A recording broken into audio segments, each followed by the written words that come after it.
एक हिस्ट्री का chapter number 13 है। इसका क्वेश्चन नंबर 5 क्या है?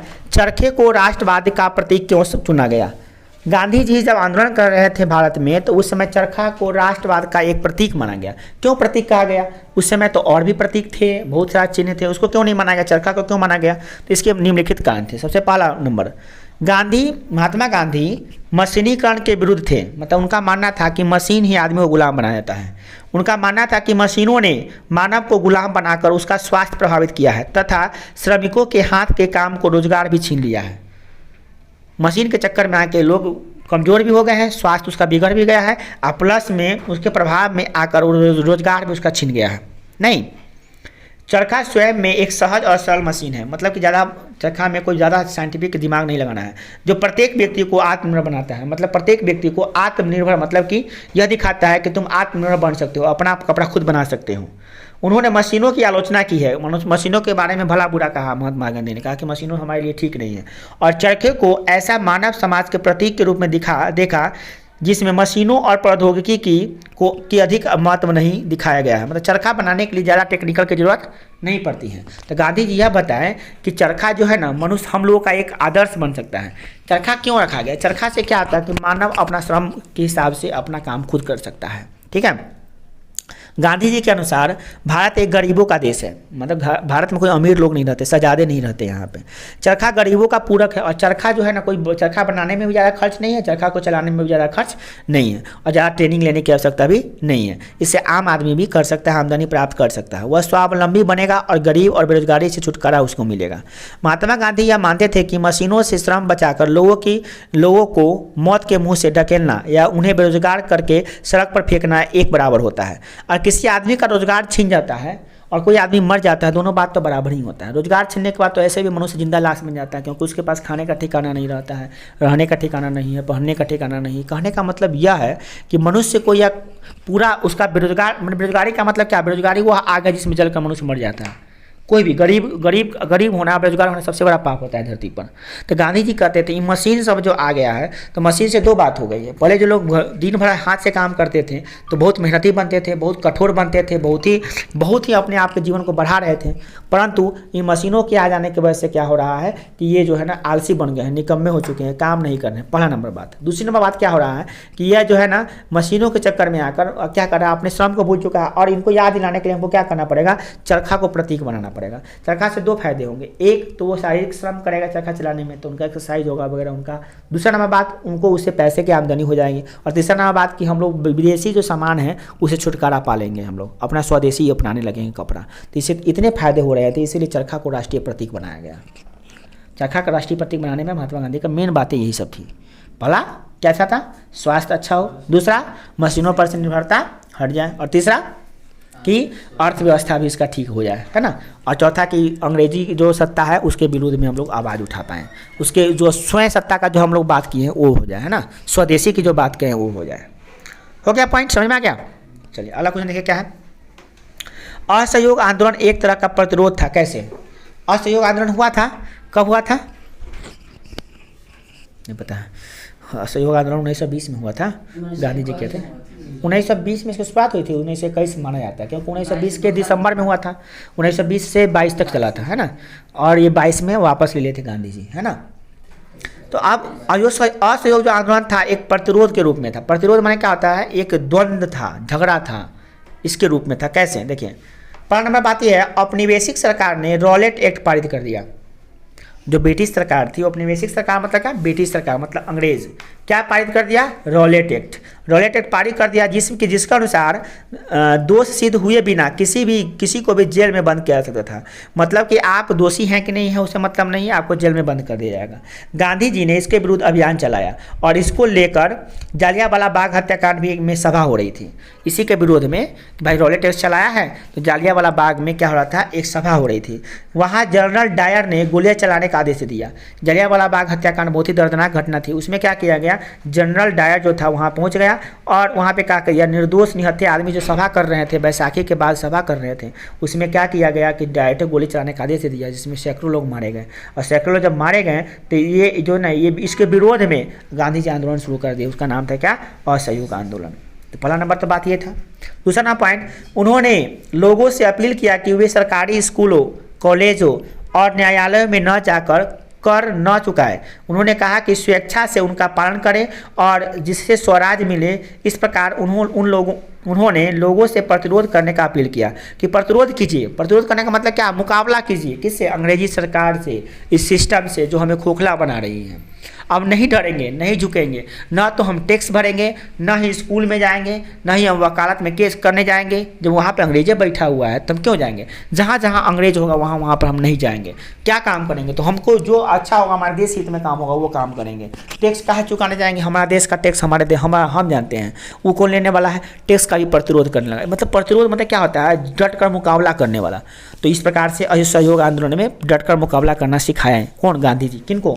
हमारे देशवासियों को। ठीक है, अपील किए गांधी जी। ऐसा कहे गांधी जी ये नहीं कहते थे कि करबे करो, गांधी जी अपील करते थे कि ऐसा कीजिए, अच्छा रहेगा, अंग्रेज का कमर टूट जाएगा, अंग्रेज हार मानने लगेगा, अंग्रेज को डर हो जाएगा कि सही में लोगों को ऐसे नहीं करेंगे, दबाएंगे तो बहुत दिक्कत हो जाएगा। तो इसी वो चाहते ही थे कि अंग्रेज छोड़ के भाग जाए, हिंदुस्तान आज़ाद हो जाए, है ना। तीसरी नंबर बात थी, असहयोग आंदोलन इसलिए भी प्रतिरोध आंदोलन था क्योंकि इसमें राष्ट्रीय नेता उन अंग्रेज अधिकारियों को कठोर दंड दिलवाना चाहते थे जिन्होंने अमृतसर में के जलियांवाला बाग हत्याकांड में प्रदर्शनकारियों के जलसे पर भाग लेने वाले को गोलियों से निर्मम हत्या कर दी थी। जो अंग्रेज अधिकारी हमारे देश के निर्मम निर्दोष बच्चे, बूढ़े, औरतें, उस जलियांवाला बाग जब हो रहा था सभा, उसमें सभी लोग थे, नॉर्मल सभी लोग थे। उस हत्याकांड में जो जनरल डायर आए थे और सीधे एक ही गेट था निकलने का, वो गेटे पर सब मिसाइल रख दिए थे, पूरा बंदूक के फायर कह दिए, सीधे गोली चलाने का आदेश थे, जिसमें सैकड़ों लोग मारे गए और ऐसे जो निर्दोष लोग मारे गए। वहाँ पे कुआं था, कुआं भी लाश से पट गया, पूरा लोग जान बचाने के लिए कुआं में कूदने लगा, कुआं भी लाशों से भर गया। मतलब इतना दुर्गति हुआ था, लोगों को मैंने भागने का मौका भी नहीं, सोचने का मौका भी नहीं दिएगा, सीधे फायर। कोई नहीं सोचा था कि इस बार जनरल डायर आया तो सब लोग देखिए रहा था, सभा करते रह गया। सोचा कि आया है तनु कुछ डांटे उठेगा, समझा के भगा देगा हम लोग, चाहे मारे पीटेगा थोड़ा सा, उसको क्या पता कि गोली से मारिए देगा। मैंने कि सीधे एकदम सिस्टम से पूरा खत्म कर दिया, पूरा एकदम लाइन से खड़ा कर दिया, सीधे कहा फायर, सब लाइन से खड़ा हो गया। बस गोली इतना राउंड फायरिंग किया कि गोलियों को निशान अभी भी अमृतसर के जाइएगा जलियांवाला बाग में तो अभी भी गोलियों को निशान देखने को मिलता है। अभी वो जलियांवाला बाग हत्याकांड वाला जो बाग है वो अभी भी है अमृतसर में, और उसमें अभी भी गोलियों को निशान उसी प्रकार से दिखाई देते हैं। चित्रे उड़े हुए गोली से धून दिया था, पूरा दीवार पे गोली का निशान है। क्या सही में पड़ा हुआ, कैसे पड़ा हुआ, दाग दिया गोली। तो उससे भी बदला लेने का भी ये आंदोलन किया गया था। जलियांवाला प्रतिरोधक आंदोलन था। बदला लेने के लिए जो आंदोलन किया था उसे प्रतिरोधक कहते हैं। तो असहयोग आंदोलन प्रतिरोधक आंदोलन इस मामले में भी था। अगला है, खिलाफत आंदोलन के साथ चलाया जा रहा असहयोग आंदोलन देश के हिंदू और मुसलमानों का अन्यायी ब्रिटिश सरकार को आगे ऐसे जघन्य कार्यों से रोकने का प्रतिरोध करना था। तुर्की में क्या किया था, ब्रिटिश जो है ना वहाँ के मुसलमानों का विरोध किया था, मुसलमानों का शोषण कर रहा था। कहाँ पे? तुर्की में। तुर्की के मुसलमान उससे बहुत बाधित हो गए थे, बहुत कष्ट झेल रहे थे और लोग बहुत उब चुके थे अंग्रेजों से, क्योंकि वहाँ पे अत्याचार किए जा रहा था। कौन? अंग्रेज। किस पर? तुर्की के मुसलमानों पर। तुर्की के मुसलमान पर अत्याचार कर रहा था तो हिंदुस्तान के मुसलमान भी बगावत कर बैठा। किससे? अंग्रेजी सरकार से। और जब बगावत कर बैठा तो उसे कहते हैं क्या कहते हैं उसको? खिलाफत आंदोलन। क्या कहते हैं? खिलाफत आंदोलन। और इसके नेता बन गए महात्मा गांधी। महात्मा गांधी इसके नेता बन गए। अब महात्मा गांधी को सपोर्ट मिलने लगा, किससे? हिंदुओं का भी, मुस्लिमों का भी, क्योंकि हिंदू कहते पहले से नेता बने हुए थे। खिलाफत आंदोलन का मेन नेता बन गए महात्मा गांधी, आगे अगुवाई करने लगे, मेन नेता बन गए थे। इससे भी उनका सपोर्ट मिल गया था। हिंदुस्तान मुसलमान को एकता करने का भी मौका मिल गया गांधी जी को, और इससे हिंदुस्तान मुस्लिम दोनों एक हो गए, क्योंकि दुश्मनी हिंदुओं को भी बदला लेना था किससे? अंग्रेजों से, और मुसलमानों को भी बदला लेना था अंग्रेजों से। तो इस प्रकार से दोनों हो गया। अगला पॉइंट है, इस प्रतिरोध को सरकारी अदालतों का बहिष्कार करके संपन्न किया गया था। मतलब कि सरकारी अदालत में हम लोग जयबे नहीं करेंगे, न बात सुनेंगे ना उसका हम सजा मानेंगे, जयबे नहीं, कोई मुकदमा नहीं करेंगे, वही में जाएंगे। ठीक है। अगला छठा नंबर, विदेशी शिक्षण संस्था, शिक्षण होने चाहिए यहाँ पे, विदेशी शिक्षण संस्थाओं और सरकारी विद्यालयों और कॉलेजों के समानांतर राष्ट्रीय शिक्षा संस्थाएं खोलना भी एक प्रतिरोध ही था। सरकार, अंग्रेजी सरकार अपनी सुविधा के लिए अपने स्तर से अपने डिजाइन से अंग्रेजी व्यवस्था की थी पढ़ाई का, अंग्रेजी पढ़ाई करने का, मतलब कि अपने तरीका से पाठ्यक्रम सिलेबस निर्धारण किया था। कौन? अंग्रेज सरकार। तो अंग्रेज सरकार कोई भी पाठ्यक्रम ऐसा जारी करेगा जिससे हम लोगों का विकास हो नहीं। वो सब अंग्रेजी सत्ता को हासिल करना का था। वो जैसे मैंने आलू जरूर पढ़ाता था। तो ये कहते थे नहीं, हम अपना राष्ट्रीय संस्था खोलेंगे, राष्ट्रीय संस्था का संचार होगा। मतलब कि हमारे देश में ब्रिटिश का स्कूल खोलेगा, कॉलेज खोलेगा, हम अपना कॉलेज स्कूल खुद खोलेंगे। और उसमें क्या पढ़ाई होगा, ब्रिटिश क्यों तय करेगी, हम खुद तय करेंगे। राष्ट्रीय संस्थाएं होगी, शिक्षण संस्थाएं, माने विदेशी शिक्षण संस्थाएं नहीं मान्य होगी, उसमें हम जाए नहीं करेंगे, ना पढ़ने जाएंगे ना पढ़ाने जाएंगे। ठीक है, न विद्यार्थी हमारे यहाँ के पढ़ने जाएंगे और न हमारे यहाँ के टीचर वहाँ पे पढ़ाने जाएंगे। हम अपना शिक्षण संस्थान खुद खोलेंगे, भले ही झोपड़ी खोलेंगे, हम खुद खोलेंगे, बिल्डिंग चाहे बने चाहे झोपड़ी बने, उसमें हम खुद खोलेंगे, हम खुद पढ़ाएंगे, हमारे बच्चे हमसे ही पढ़ेंगे, जो हम चाहते हैं वो पढ़ेंगे।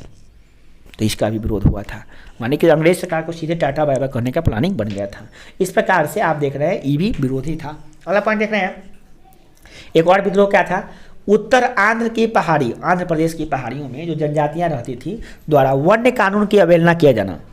उत्तर प्रदेश में, उत्तरी आंध्र प्रदेश में, उत्तरी आंध्र प्रदेश का जो उत्तरी हिस्सा था ना वो जंगली था, पहाड़ी था। वहाँ पे जो जंगल में जो लोग रहते थे ना उस पर भी प्रतिरोध कर दिया, उन लोग भी प्रतिरोध कर दिए। कहाँ लगी, तो वहाँ पे अंग्रेज सरकार वन कानून लगा दिए थे। क्या लगा दिए थे, वन कानून। वन देखिए, आदिवासियों का, जंगलियों का जो वन होता है ना वो घर के समान होता है। और वहाँ पे भी जाके अंग्रेज सब हस्तक्षेप कर दिया था, वन पे भी अधिकार कर लिया था अंग्रेज सब जाके। वहाँ पे भी वन अधिनियम लगा दिया, कहाँ पे, वन में। और वहाँ पे वन में जाके अधिकार कर लिया, वहाँ पे जाके वहाँ पे उसको प्रतिबंध लगा दिया। तो वहाँ के लोगों को इससे दिक्कत हो रहा था कि वन में मेरा है, जहाँ पे मेरा घर है, मेरा घर द्वार है, इसमें मैं क्या आके हस्तक्षेप कर रहा है कि ये नहीं तोड़ो, वो नहीं तोड़ो, ऐसे नहीं काटो, लकड़ी नहीं काटो, ये नहीं काटो, पता है हमारा घर में हम जैसे करें। तो इस पर रोक लगाया ना। तो वहाँ के किसान, वहाँ के जो पहाड़ी लोग थे, आदिवासी लोग थे, वो सभी प्रतिशोध लेने के लिए अंग्रेज से कूद पड़े थे। अवध के किसानों ने भी, अवध के जो किसान थे, अवध संप्रदाय के, अवध के जो किसान लोग थे, वो लोग भी कर देने के लिए मना कर दिए कि हम कर नहीं देंगे, कर नहीं चुकाएंगे। हाँ, और कुमाऊं के किसानों द्वारा, कुमाऊं वहीं बगल में क्या है, तो कुमाऊं के किसान भी अपने बेसिक अधिकारियों का सामान ढोने से इनकार कर दिए कि हम जो भी अंग्रेज आते हैं उसका सामान हम ढोने के लिए नौकर लगा लाते हैं, नहीं ढोएंगे उसका सामान, हम वो सामान भी नहीं ढोएंगे। किसान कह रहे थे कि हम कर नहीं चुकाएंगे, पहाड़ी लोग कह रहे थे कि हम क्या करेंगे कि हम वहाँ से हमारा पर जो वन अधिनियम लगा है वो वापस ले ले, वन मेरा घर है जैसे रहे, है ना, वो सब वापस ले प्रतिबंध। उधर से क्या खिलाफत आंदोलन का मुद्दा भी हो गया था, शिक्षण संस्थाएं बदलने की बात हो रही थी। सबसे बड़ा मुद्दा था यहाँ जलियांवाला बाग हत्याकांड कर लिया था और रॉलेट एक्ट लगा दिया था। दोनों बात इस मेन में था, रॉलेट एक्ट लगाया, इसमें बिना वारंट के ही गिरफ्तार कर लिया था लोगों को। उसके बाद उसी के खिलाफ में चल रहा था, जलियांवाला बाग में चल रहा था बात, जलियांवाला बाग हत्याकांड हुआ तो ये और ज्वलंत मुद्दा बन गया कि अब बदला लेना ही पड़ेगा। उधर से खिलाफत आंदोलन का मुद्दा पहले से चल रहा था, उधर से पहाड़ियों का इलाका भी चल रहा था। बात ये भी आ रही थी स्वदेशी की, अब बात ये भी आ रही थी कि स्वदेशी शिक्षा संस्थान होनी चाहिए। बात यह भी आ रही थी कि यहाँ के लोगों का जो किसान थे, यहाँ पे अवध के किसान, वो भी टैक्स देने से मना कर रहे थे। और बात यह भी थी कि यहाँ पे कुमाऊं जो जगह है वहाँ के किसान भी अंग्रेजी सरकार का सामान ढोने से मना कर देते। इतने सारे मुद्दे बने थे और सब तुर्की के मुसलमान, हाँ वही क्या खिलाफत आंदोलन का मुद्दा पहले से चल रहा था। तो ये सारी बातें सब एक साथ हुए ना, तब प्रतिरोध बनेगा। और प्रतिरोध के रूप में आया क्या, असहयोग आंदोलन, जो 1919 दिसंबर में शुरू हुआ था, 1920 में प्रभाव में आया, 1921 20 साल, 21 साल और 22 में वापस ले लिया गया था। और उसी साथ गांधी जी का अरेस्टमेंट हुआ था वहाँ से, है ना। बस समझ ना, इस प्रकार से असहयोग आंदोलन, समझ बात समझ आ गई, कोई दिक्कत नहीं। पहला क्वेश्चन है, गोलमेज सम्मेलन की वार्ता से कोई नतीजा क्यों नहीं निकला। गोलमेज सम्मेलन, आप प्रश्न पूछता है प्रथम गोलमेज सम्मेलन कब हुआ था, द्वितीय गोलमेज सम्मेलन कब हुआ था। जरा डेट देखिए वहाँ पे क्या दिया हुआ है, प्रथम गोलमेज सम्मेलन कब हुआ था, द्वितीय गोलमेज सम्मेलन क्या हुआ था, इस सबके बारे में समझिए। दिखाई दिया, प्रथम गोलमेज सम्मेलन कब हुआ था, नवंबर 1930 में। गोलमेज सम्मेलन में जो वार्ता हुई उससे कोई नतीजा नहीं निकलने का क्या कारण था, कारण देखिए। पहला नंबर बात है, दांडी यात्रा ने अंग्रेजों को यह एहसास दिला दिया कि उसका शासन अधिक दिन तक चलने वाला नहीं है, ठीक है, क्योंकि नमक कानून तोड़ा गया था, बहुत बड़ा कानून तोड़ा गया था। अब भारतीय को सत्ता में हिस्सा देकर ही शांत किया जा सकता है। मतलब भारतीयों को अब थोड़ा सा पार्टनरशिप बनाना पड़ेगा कि तू भी सत्ता करो भाई, देखा हम वो करने दो, है ना, हम भी करते हैं तू वो करो। पहले पूरा आप ही आ गया था अंग्रेज कि हम भी सत्ता करेंगे, सर्वोपरि हम ये जो करेंगे सो हम ही करेंगे। मगर जब देखें नमक कानून तोड़ा ना गांधी जी, तो जब असहयोग आंदोलन के सविनय आंदोलन की जब शुरुआत हो रही थी तो कहा कि रे भाई अब इस अंग्रेज हिंदुस्तान के लोग सब मानने वाला नहीं है, इसको बुला के कुछ थोड़ा सेटिंग वोटिंग करवा लेते हैं। तो यही लगी गांधी जी को, अब नेता थे गांधी जी को बुलाएंगे ना, तो पूरा हिंदुस्तान का आदमी को तो बुलाएंगे नहीं एक साथ है। इसके लिए आयोजन किया गया 3 गोलमेज सम्मेलन। कितने गोलमेज सम्मेलन, 3 गोलमेज सम्मेलन। और सब जो है विफल हो गया। प्रथम जो गोलमेज सम्मेलन था वह नवंबर 1930 में वायसराय राय इरविन के कैदियों के रिहाई और तटीय इलाकों में नमक के उत्पादन की अनुमति का प्रस्ताव स्वीकार नहीं किया। प्रथम जब हुआ था गोलमेज सम्मेलन तो उसमें बात रखा गया था कि वायसराय इरविन ने जो कैदियों को रिहाई किया रखा हुआ था उसको रिहाई नहीं किया था, कैदियों जो जेल में रख दिया था उसको रिहा नहीं किया था, और तटीय इलाकों में नमक उत्पादन की अनुमति देने का प्रस्ताव स्वीकार नहीं किया। इरविन कौन? इरविन महात्मा गांधी रखे थे कि तटीय क्षेत्रों में नमक हम खुद बनाएंगे, तो उन्होंने स्वीकार किया, तो वही बेकार चला गया, फ्लॉप गया। दूसरा नंबर 1931 के में द्वितीय गोलमेज सम्मेलन हुआ। कब हुआ था? 1931 में। इसमें क्या कहा गया कि मुस्लिम लीग और डॉक्टर भीमराव अंबेडकर की पार्टी कांग्रेस को एक मत से समर्थन न दिया जाए। मतलब कि गांधी जी कहे कि हमारा जो पार्टी है कांग्रेस और मुस्लिम लीग का जो पार्टी है मुस्लिम वाला, उस दोनों को एकता दीजिए, दोनों आदमी हम शासन भी हम लोग भी करेंगे।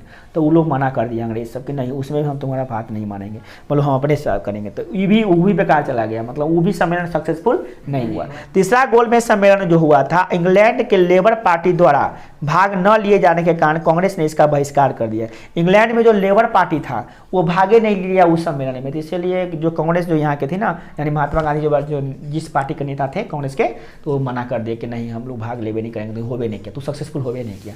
तीनों गोलमेज सम्मेलन अनसक्सेसफुल रह गया, मतलब कोई सक्सेसफुल नहीं हुआ, सब बेकार चला गया। तीनों में अंग्रेज जो है ना, दो को में तो अपना एक तरफा खींच लिया, तो इस तरह में तब होवे नहीं किया ठीक से सम्मेलन, तीनों मीटिंग फॉलोअप हो गया। ठीक है, तो गोलमेज सम्मेलन एक्चुअली नाम इतिहास में रखा गया, परंतु उसका कोई परिणाम नहीं निकला, इसलिए अपमान है। कौन कहता विदेशी है सोनिया गांधी, सब कहाँ क्या पता चला, हमको भी लगता है डाउट है सब है, ये है पता नहीं क्या। अगला क्वेश्चन देखिए क्या है, महात्मा गांधी ने राष्ट्रीय आंदोलन के स्वरूप को किस तरह से बदल डाला। महात्मा गांधी जब आए तो देश का जो राष्ट्रीय आंदोलन था वो बदल गया स्वरूप, उसका कैसे बदल गया देखिए। महात्मा गांधी जो आज जो किया गया राष्ट्रीय आंदोलन था उसका स्वरूप को बदलने में बहुत बड़ा काम था। गांधी जी जो आए तो उससे पहले आंदोलन चल रहा था, और गांधी जी के आने के बाद भी आंदोलन चल रहा था, बहुत बड़ा परिवर्तन था। गांधी जी के आने से पहले का आंदोलन और गांधी जी के आने के बाद का आंदोलन में बहुत बड़का फर्क था। वो फर्क क्या था उसी को हमें जानना है। 1915 में गांधी जी 1915 में भारत आकर गांधी जी ने जो आंदोलन किया वो निम्नलिखित है। पहला नंबर बात किया कि सत्याग्रह को जोर दिए, सत्य पर आग्रह, सत्याग्रह करेंगे हम लोग। अहिंसा, हम लोग किसी जीव को नहीं मारेंगे। शांति, कोई अशांति नहीं फैलाएंगे, शांति से आंदोलन करेंगे, पहले ऐसा का बात नहीं था। गरीबों के प्रति सच्ची सहानुभूति, जो गरीब है उसके प्रति दया की भावना रखिए। महिलाओं का सशक्तिकरण, महिलाओं को मजबूत बनाइए। सांप्रदायिक सद्भावना, सब हिंदू मुस्लिम को एक कीजिए। अस्पृश्यता का विरोध, जो आदमी छुआछूत की भावना रखता है, छुआछूत है, ये डोम है, दूसरा है, भावना को हटाइए। कल्याणकारी कार्यक्रम, अच्छा कार्यक्रम लाइए। कुटीर उद्योग धंधा लाइए, सबके घर में घरे उद्योग लगाइए ताकि सबल बढ़ेगा। वो चरखा, खादी वस्त्र पहनने का प्रबल, चरखा लगाइए, खादी वस्त्र पहनिए, अपना घर का बना हुआ कपड़ा पहनिए, विदेशी कपड़ा को छोड़ दीजिए। तो ये सब, और रंग भेद, जाति भेद का विरोध, रंग भेद नहीं रखिए, काला है, गोरा है, मोटा है, तो ये सब नहीं रखिए। यहाँ पे जातिवाद नहीं रखिए, जाति कौन है, यहाँ देखिए कि हम लोग सब हिंदुस्तानी हैं, हम लोग एक साथ मिलकर तब देश को याद करना पड़ेगा। ये सब बातें पहले किया था, मगर इस तरह से नहीं किया गया था जो गांधी जी किए थे। ये बहुत बड़ा परिवर्तन था। 1915 में जो परिवर्तन हुआ, बहुत बड़ा परिवर्तन हुआ। पहला नंबर पॉइंट गांधी। दूसरा नंबर पॉइंट क्या है, गांधी जी ने अपने भाषणों को क्या किया था देकर, पत्रिकाओं में लेख छपाकर एवं पुस्तकों के माध्यम से औपनिवेशिक शासन में भुखमरी, निम्न स्तर का जीवन, अशिक्षा, अंधविश्वास, सामाजिक फूट के कारणों का उल्लेख खुलकर पर्दाफाश किया। उन्होंने इनके लिए ब्रिटिश सरकार को एकमात्र दोषी साबित दिया गया। महात्मा गांधी बताएं कि ये जो ब्रिटिश सरकार है हमको पागल बना रही है, हम लोगों को मूर्ख बना रही है, अशिक्षित बना रही है, कामचोर थी, हम लोगों को निकम्मा बना रही है, उसका विरोध करना होगा। और खुलकर ये बात सब बताए, पेपर में सब छपाएं, जिससे लोगों को जन तक लोग तक पहुँचाई बात सब। ठीक है, अगला पॉइंट, तीसरा नंबर, गांधी जी ने राष्ट्रीय आंदोलन को ग्रामीण लोगों, श्रमिकों, सर्वसाधारण, महिलाओं और युवाओं के आदि सभी को शामिल कर लिया था। वे मानते थे कि जब तक ये सभी लोग राष्ट्रीय संघर्ष से नहीं जुड़ेंगे तब तक ब्रिटिश सत्ता का शांतिपूर्ण और अहिंसात्मक आंदोलन और सत्याग्रह आदि से नहीं हटाया जा सकता है। कि एक तो हम लोग शांतिपूर्ण ढंग से आज आंदोलन कर रहे हैं, कैसा आंदोलन, तो शांतिपूर्ण ढंग से, अहिंसात्मक मतलब मारकाट हम करेंगे नहीं, सत्याग्रह, सत्य से आग्रह करेंगे हम लोग, कोई मतलब कि सत्य से काम करेंगे हम लोग, सत्य का सहारा नहीं लेंगे हम लोग, मारकाट झूठ झाट नहीं करेंगे हम लोग। तो इसमें तो सब आदमी साथ लेगा तभी भाग हो सकता है, खाली अकेला चना भाग नहीं पड़ने वाला, पूरा हिंदुस्तान के गरीब, मजदूर, शोषित, विद्यार्थी, टीचर सब मिलेंगे तब जाके आंदोलन होगा, और तब जाके हमारा देश आज़ाद होगा। वो जान चुके थे कि सब एक जब तक नहीं हुआ तब तक आंदोलन में हम लोग कोई कुछ नहीं कर सकते हैं। यही हुआ, गांधी जी सबको एक करने का काम हर प्रयास किए, और ये प्रयास उनका सफल भी हुआ, और ये हमारा देश आज़ाद भी हुआ इसी कारण से। गांधी जी ने अहमदाबाद में गए, वहाँ पे खेड़ा में गरीब किसानों को और श्रमिकों के लिए आंदोलन चलाकर सिद्ध कर दिया कि हम गरीबों के साथ हैं। अहमदाबाद में गए, खेड़ा में गए, वहाँ पे किसान और जो मजदूरों पर जुल्म हो रहा था उसको उसके विरोध में आंदोलन किए और ये साबित कर दिया कि हम मजदूरों के साथ हैं, मजदूरों के महिंसा, हम मजदूरों के साथ रहने वाले लोग हैं, हम अलग से कोई बड़ी अवतार नहीं है, हम आपके साथ आए हैं और आप पे जो हो रहा है अन्याय है उसको मैं दूर करने का प्रयास करूँगा, किए भी। उसके बाद 1917 में कहाँ पहुँच गया, गांधी जी पढ़ गए चंपारण पर नीलम की तो किसानों पर हो रहा था चर्चा, उसका विरोध किए थे। उसके बाद गांधी जी ने हिंदू मुस्लिम एकता पर जोर दिया, उन्होंने असहयोग आंदोलन के साथ खिलाफत आंदोलन पर भी जोर दिया। आपको पता होगा कि खिलाफत आंदोलन का नेतृत्व कौन किए थे, महात्मा गांधी। मतलब खिलाफत आंदोलन के मेन नेता कौन थे, महात्मा गांधी। महात्मा गांधी मेन नेता बन के ये साबित कर दिया कि हम हिंदू मुसलमान पर भी कोई अलगाव की भावना नहीं रखते हैं। मेरे लिए हिंदू भी उतना ही महत्वपूर्ण रखता है जितना मुसलमान रखते हैं, हम दोनों को समान अधिकार देते हैं। वो बात अलग है, उनके भी अमर हो गए। वो लोग ही क्या है जो लोग पूरा ज़िंदगी जी लेते हैं 100 वर्ष, वो लोग बड़े दीवाने थे जो 20 वर्ष तो कम उम्र में जिए पर हमेशा के लिए अमर हो गए। वो लोग तो बहुत बड़ी बात है ना, वो लोगों के चरण में हम लोग कभी जा नहीं सकते हैं। हम लोग के मरने का हम लोग को बेटा पोता भी याद नहीं रखेगा, उनको तो मरने के बाद भी हम लोग याद रखते हैं। जब तक इतिहास पढ़िए तब तो उनको पढ़ना ही पड़ेगा, मजबूरी में पढ़ लीजिए चाहे एग्जाम के लिए पढ़ लीजिए, पढ़ना तो पड़ेगा ही। अगला है, उनको बड़े सरलता से समझाते थे कि अहिंसात्मक ढंग से शांतिपूर्ण ढंग से सत्याग्रह ही प्रबुद्ध न्यायप्रिय उदार मानववादिता तथा लोकतंत्र का समर्थक लोगों का विश्वास जीत सकता है। मतलब कि हम लोग शांतिपूर्ण ढंग से आंदोलन करके ही देश को आज़ाद बना सकते हैं। वो विश्वास दिलाते थे लोगों को कि हिंसा मत करो, अहिंसात्मक का साथ दो, अहिंसा करो मतलब हिंसा मत करो, किसी को जीव को सताओ नहीं, मारो नहीं, काटो नहीं। उन्होंने स्त्री और पुरुषों को दोनों का आंदोलन में समान रूप से खड़ा किया। भाई स्त्री पुरुष अलग नहीं हुई है, क्यों स्त्रियाँ सिर्फ घर में रहती है, क्यों स्त्रियाँ भाग नहीं लेती है, क्या स्त्रियाँ कमजोर है किसी से, नहीं, स्त्रियाँ भी भाग लेगी आंदोलन में, तब तो हम 1 से 11 बनेंगे। भाई आइए सब साथ मिलकर काम करेंगे, औरतें भी साथ देने लगी और पुरुषों भी साथ देने लगे। मान लिया अगर 20 करोड़ आबादी 20 लाख पुरुष साथ दे रहे थे तो 20 लाख महिलाएं भी तो आ गई। चलो 20 लाख नहीं 15 ही लाख महिला आ गई तो 15 लाख तो महिला आ गई, 20 लाख कहाँ पुरुषों पर 15 लाख महिला आ गई तो कम हुआ, बहुत बड़का मेजोरिटी, दुगुना पावर बन गया। पावर दुगुना हो चुका था आंदोलन का महिलाओं के साथ आ जाने से। महिलाओं ने भी इसमें जम के भाग लिया और महिलाओं का इस कदर से एक नए जीवन में प्रवेश भी हो गया। महिलाओं को भी अपने घर से मुक्ति मिला, महिलाएँ भी आज़ाद हो गई घर से, है ना। इस प्रकार से हुआ।